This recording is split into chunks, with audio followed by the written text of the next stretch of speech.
the core funding commitment, when your predecessor said that the issue, after the Castle's report and the Funding the Future document, said that the issue of higher education funding the future was settled. He was referring to the settled figure of 307 million over and above the existing core funding being made available.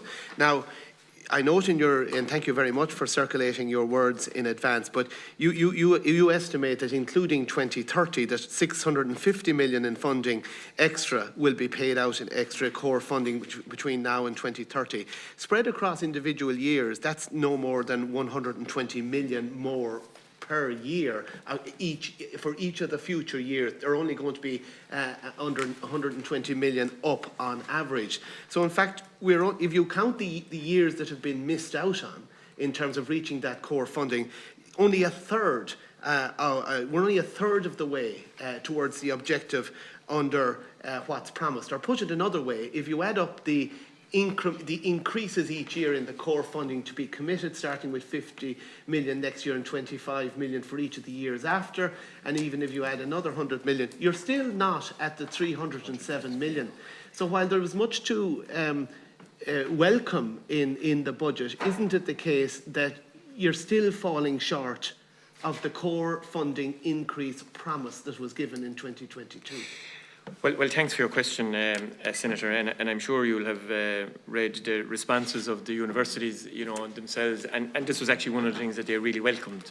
They really welcomed the fact that, we've already, over the last two budgets, put 105 million euros in the gap to bridge the difference, and we're putting another 50 odd in this year, so that'll bring it to 150 million.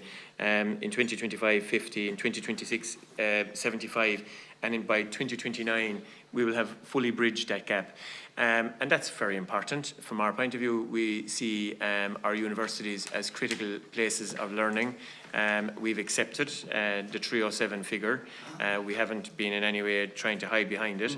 But we also recognise that, across all of the areas that we have responsibility for skills, apprentices, postdoctoral research, the whole shooting gallery of 4.5 billion, and opening up. And I know you're doing lots of good things, and I don't want to be rude. And I'm glad you acknowledge it. Yeah, but you are failing. We're not failing. It was to be 307 million for the start. Do you accept that there'll be over a billion of a shortfall when you add up all the fallback of the successive years? And might you also address, would you agree with me that the supplementary budget needs to have a 90 million allocation in order to cover existing pay increase obligations for the years up to now, if that shortfall isn't to eat into the benefits of what is being given this time around? So to take your last point first, I won't negotiate, and you'd appreciate why not. I wouldn't negotiate a supplementary budget live on television.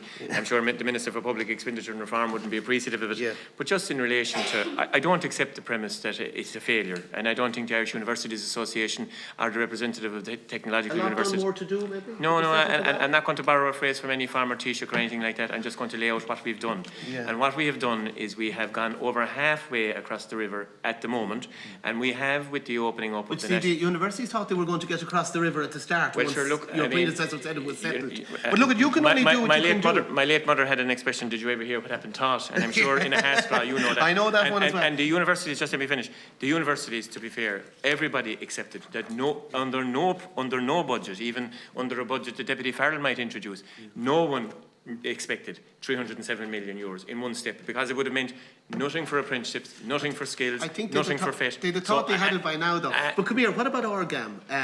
There is concern, and I know there's two sides to this issue as to how future funding increases are going to be divvied out as between the universities and the technological universities. Is it going to be on a 50-50 basis, or is it going to be on the basis of student numbers? No, it's, I think that like a reform agenda is something that is open to the department working through the HEI. We have the Higher Education Authority for good reason.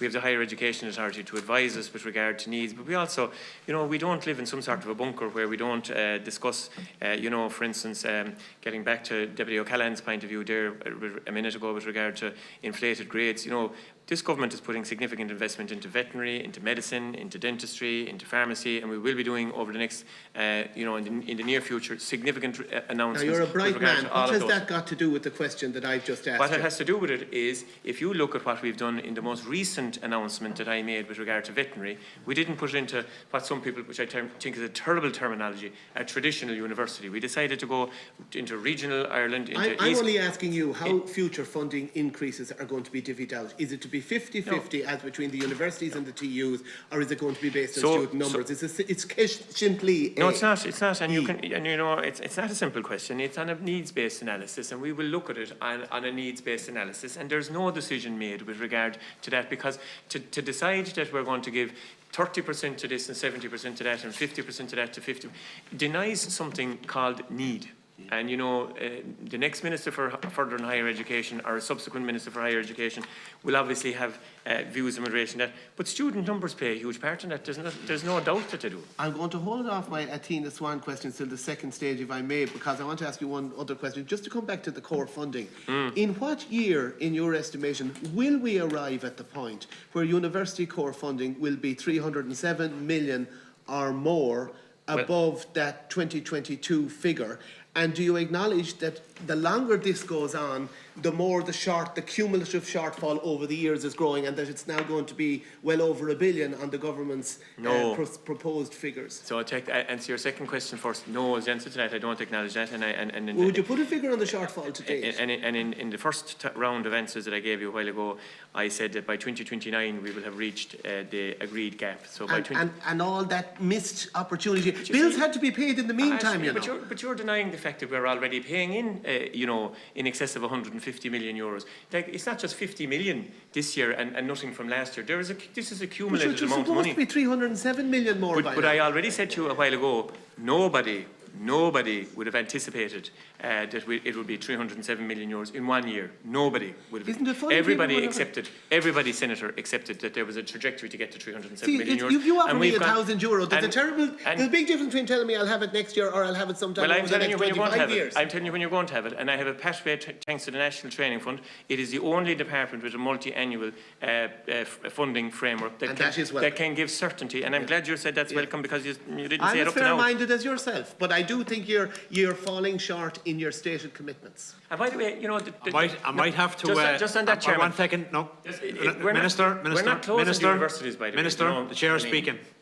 I might have to direct the Senator to direct his questions through the Chair, if we don't have some sort of calmness and allow each other to speak. Because I've no doubt, like the Cancorla, there's people watching in. Yes. And they don't know what either you are saying. So if you just could calm it just a touch, both of you, and maybe slow it down a little bit and let people understand exactly what both of you are saying.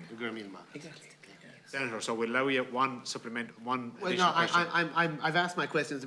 Look, Minister, I just want to put it on the record. There's a lot to be welcomed in the budget, and the universities are rightly thanking you, but they are disappointed. They thought that by now there would be the roadmap, that it would be clearly there, that the 307 million shortfall would be reached. It's not even there on that amount by 2029 on the figures proposed. Okay, I will allow the Minister to reply. Yeah, Chairman, okay. I mean, I have a lot of engagement with the IUA.